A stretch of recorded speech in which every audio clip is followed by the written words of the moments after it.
Well, supporters of the 2023 presidential candidate and former Anambra State Governor Peter Obi said they are alarmed over what they described as a coordinated attempt to spread false narratives about him. The national coordinator of the Obidient movement alleged that the group has been confronted with repeated cases of propaganda and misinformation targeted at Obi. In a lengthy statement posted on social media, Tanko Yunusa accused paid agents of recycling lies and propaganda to tarnish Obi's image. He stressed that Nigerians are wiser now and capable of distinguishing fruit from lies. Well, and joining me now is the national coordinator of the Obedient movement, Yunusa Tanko. Yunusa, glad to have you join me on a Rise Prime Time. Thank you for having me. Good evening, Nigerians. Yeah, it was late Alhaji Lamidi Adedibu, the strongman of Ibadan politics, that said, if you want to be told who dated your mother before your dad married her, don't join politics. So when you say narratives, falsehood, propaganda, it should be expected. Don't you think so? Yeah. I mean, in regards to my principle. Yeah, your principle. Okay, before I answer your question, I just wanted to say my condolence to Nigerians. Not because they are dead, but at this rate on which the level of taxation is taking negative effect on their lives, I'm not so sure, but there will not be too many casualties.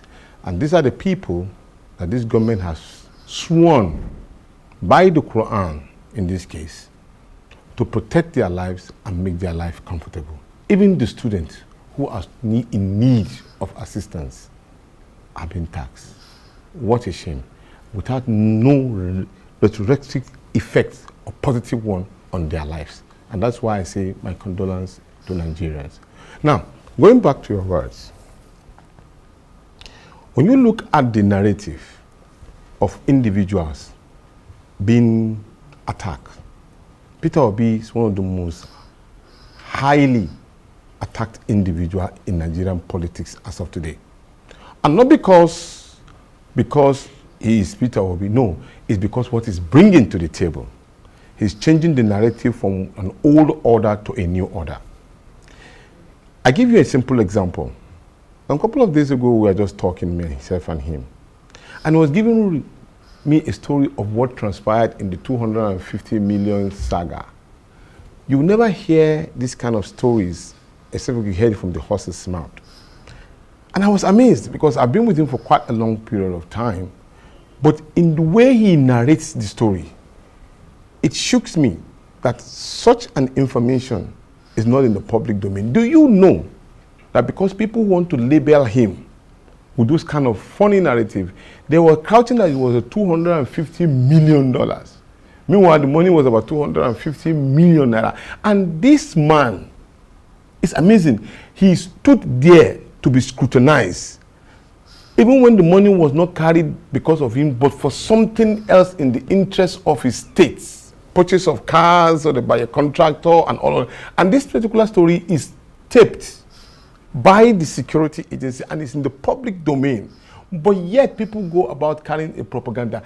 I want to challenge any Nigerian candidate that can present himself for scrutiny of this nature. None of them can face the scrutiny of the security agency. That's why up to now they've looked for every nook and corner to find any negative thing about him. They couldn't find it. And when they talk about the issue of doctors, the story was this. He purchased ambulances for resident doctors and government clinic. That's when he was a governor. Yes, when he was a governor. And when these ambulances were there, a chief of his kingdom was called that his wife was sick. Apparently, he lost the wife. And while they were there was a launching he did about the ambulances. And when he launched the ambulances, they were telling you that 15 minutes when you called the ambulance was there. When this situation happened, none of them were there. So he called only a private clinic and all. This is a man who hates incompetency, and this is what we are not used to in Nigeria. Yunusa, I've watched I'm giving you this story so that you can understand the level of lies and propaganda that will not stick on him. It will not stick. It's just like you putting butter on a plain hot skin. You see, it just melt and then go away. That is the quality of what you see in oil and water. Yeah. That never mix. I watched a viral video of the former governor of Anambra State and Labour Party presidential candidate serving food at a function. Some have criticized him of being desperate for power. What do you think? Oh, you see, these are some of the lies too, because you are used to having the rich showing high and mighty in the society. We're not used to seeing the rich going low, serving the poor. That particular program, I was there. I was fortunate to be there. If you watch some of the pictures, you see me right behind him. So when we got in, I was just looking at him. He was serving, and I was wondering, Excellency, what are you doing? He said, Tanko, you don't understand. What we are doing today is that we are reversing the case in our society. Let's take care of the poor. Let's serve the poor. Normally, it is the poor person that will be running up and down trying to see him. So people are not used to seeing it. And in there, too, he was not the only one who served. The priest and all. It was a ceremony on that day. That is what they do in the church in that day. And I have witnessed. And I don't blow somebody's trumpet because I don't gratify it. I don't do it. It's not my nature. I say what I see. I have been in Meduguri with him when he was serving almajiris. The pictures are there. I posted it myself. He decided to take care of them because these are children who need care, who need somebody to show them love. Imagine a Peter Obi serving you food. You will feel elated. Some of the people at that particular program refuse to eat and say until when Peter Obi served them. So that is the beauty. These are things, that is the narrative and the politics in Nigeria that he is trying to change. And people are not getting it. Where is Peter Obi now? In the Labour Party that APC is saying is fragmented, is disjointed, you don't know which one is which, or in the ADC coalition? Where is Peter Obi now? Probably the fragmentation comes from their infiltration. Okay, Peter Obi is a member of Labour Party. He has made it categorically clear. But he's a part of the ADC alliance for 2027. Okay. Clearly. So he doesn't own two political party cards. And right from the beginning, if you know, this is a coalition of individuals. He's not the only one even. His Excellency Vice President Atiku Abubakar is not a member of ADC. Neither is Malam Nasru El-Rufai. So I don't know what they will do. The problem is that, you know, let me not use this word. Even the poo-poo of Peter Obi makes sense to some other persons. Now, let me address one more. Help us address one more of these narratives you're talking about before we go to some other things. The question of, I've listened to it. Yes. You know. And frankly, I don't know how I felt. Let me not say how I felt here, but the tape where he dotted every single statement he made discussing with Oyedepo, with daddy. What about that? I mean, the talk is that it was leaked. I mean, wasn't that what happened? No. Did you ever hear from Peter Obi saying that was exactly what happened? So he's a man of his own. He speaks to the issues. And besides, when somebody relates with individuals, somebody will go and tape it. You know we are using AI nowadays. Anything can be... Are you saying it's AI? Anything can be doctored at this particular content. It wasn't his voice because I thought I was hearing his voice. But of course. Did you ever hear AI doctoring your voice? It doctors it and then you make it look as if it's real. So either the two parties have been asked questions, and what did they tell you? Did they say that they were the one who discussed this particular matter? All right. Governor Soludo says any politician pledging to serve one term must have some mental problem and needs to undergo a psychiatric test. That anyone with a functioning brain shouldn't say that. What do you make of that statement? And at the same time, he came out and said he was not referring to His Excellency Peter Obi.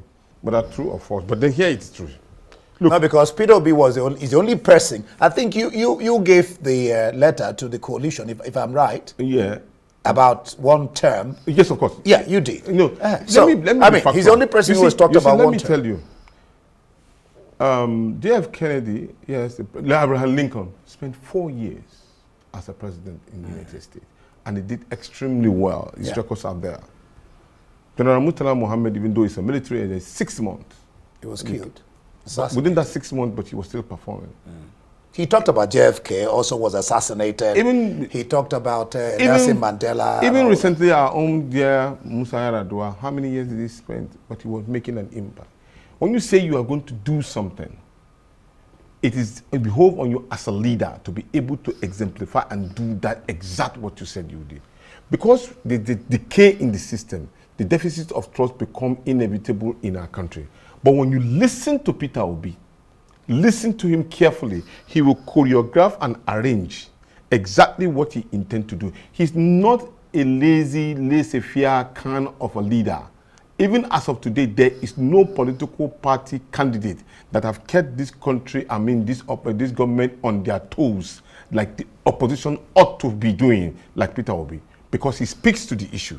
He doesn't talk about individual. He talks about issues that concern everybody, pulling people out of poverty, making sure there's a health facility in Nigeria, taking to look about the roads, how we link up. When you're talking about government trying to build terminal buses in 6 places, which is about 146 million naira compared to the total health budget of Nigeria, about 140. What is your priority?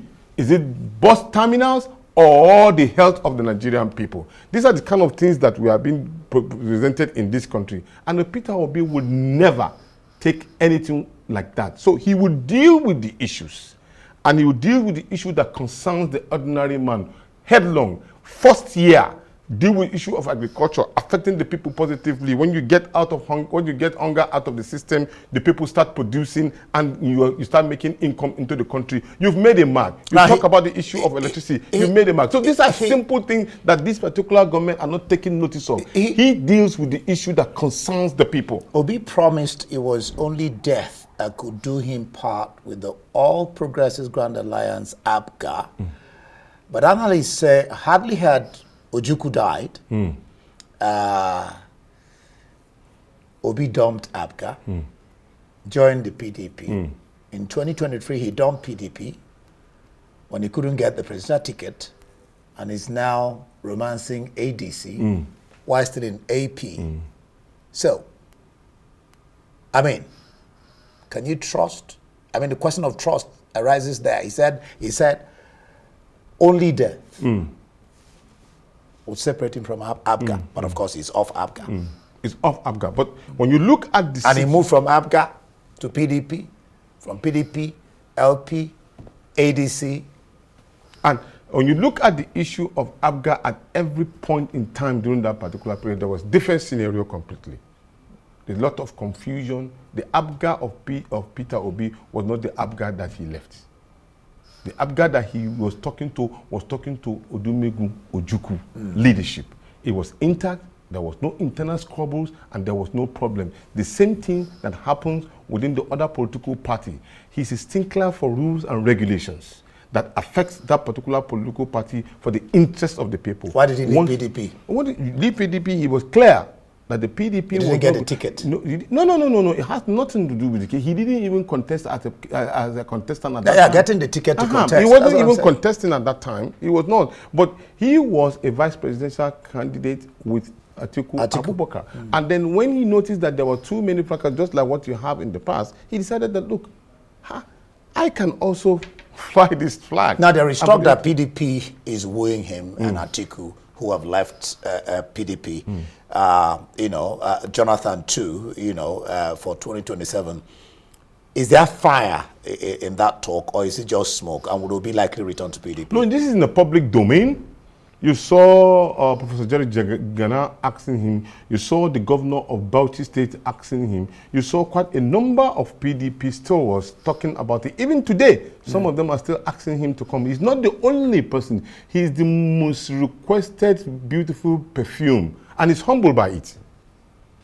He's humbled by those particular requests. He's not the only PDP that's asking him to come around. Some have gone back. About 7 political parties. So is he going back?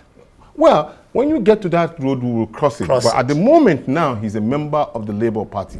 And he's... And an alliance with the ADC. Yes, exactly. In partner with ADC for election alliance in 2027. Very clear position that he has won. So APC says Obi's recent political activities lack direction, principle, and consistency, and that his political influence is fading, while the Labour Party has become, like I said earlier, fractured and visionless. That's what APC says of your principle. Oh, well, when they say things like that, that's to tell you that they are already scared stiff in their own pants. Let me explain. The most strongest tools that Peter Obi has is the Nigerian people. He's the only candidate as of today that can give you a block vote of Nigerians without shaking. Only. He remains to be challenged. And that comprises of quite a number of people. People say the North, he doesn't have quite an influence in the North. I just come back from Jigawa State, and I met fantastic youth that have always been used for snatching of ballot paper and all. The Obidient movement, which is the political machine who believes in the Obidient, who believes in Obi political narrative, have 34 out of 37 existing structure within 1 year. Today, I will mark 1 year as leader of the Obidient movement. All of these people believe in Obi. What you didn't see at that time, you are seeing it, and they are coasting into the world and local government. Go to Maiduguri, you will see them. Go to Yobe, you will see them. Because of time, Go to Kano, you will see them. Some said Peter Obi may be a good man. Maybe a good man. But how do you trust him with a company he now keeps in ADC, a party some are calling alliance of disgruntled candidates? And then just take this in your stride. This question of one term, that if he gets there, he might want to do one term. But people like you will say, no, you can't do one term. The Igbo people will say, his priest will say, it's your turn. Now, this is, God made you to be there. Now, it might not be just him. I mean, like Jonathan in the past and all the other ones, will probably tell him, no, you can't leave now. You can't remember you can't leave now. I mean, what do you think about that? He's an integrity-driven individual. An integrity-driven individual, which is what we do not see over the years in our country, is what Peter Obi replicates. And he said he will leave office on the 27th or 28th, a day before the handing over. And let me say this. Not only will he leave office, we possibly, maybe, if we happen to be in cabinet with him, it's not a must, because there may be more competent people than us. But ours is just to ensure that we have a person of integrity who can drive this particular process and change the narrative in Nigeria. We will even leave him completely. Me, Yunusa Tanko, if I'm fortunate to be, I would resign if he did not complete that, if he did not make to that particular promises that he made to the Nigerian people. And I can tell you for sure, from what I saw and what I heard from him and our discussion over and over again, Mr. Peter Obi, he's telling you that 100% on the night before the handing over, he will have handed over his own document and then he's out. And he will have been able to change the narrative for Nigerians. That is if he gets there. By the grace of God. That is all right, Yunusa Tanko, National Coordinator of the Obidient Movement. Thank you for your time. Thank you very much for having me. God bless Nigeria. Yes, I can say amen to that. Well, that's it for this edition of Arise Prime Time. Do join us again tomorrow. From me and the entire team here in Abuja, goodbye, and thank you for watching.